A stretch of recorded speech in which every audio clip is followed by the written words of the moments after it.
তো কাঁচের প্লেটগুলো বার করলে হয়ে যাবে। এই মালতী,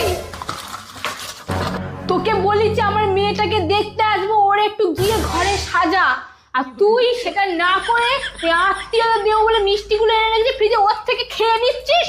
এই বেরো আগে বাড়ি থেকে। আমাকে অপমান করে, আমাকে এই রাস্তা দিয়েই আসবে মা ছেলে। দাঁড়ান দাঁড়ান দাঁড়ান, মেয়ে দেখতে যাচ্ছেন তো এই বাড়িতে?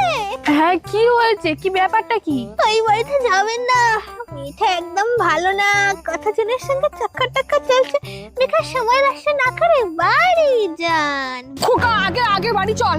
আরে মা তুমি থামো না, এসেছি যখন একটু ঘুরেই যাই না। আর তাছাড়া পাড়ার লোকের কথা শোনাটা কি ঠিক হবে? দেখ খোকা, এই বিয়ে থাকার ক্ষেত্রে না পাড়ার লোকের কথা শুনে সবকিছু করতে হয়। তুই চল। আমাকে অপমান করেছিল, আমাকে ব্যাস নিয়ে একদম ভেঙে দিয়েছি।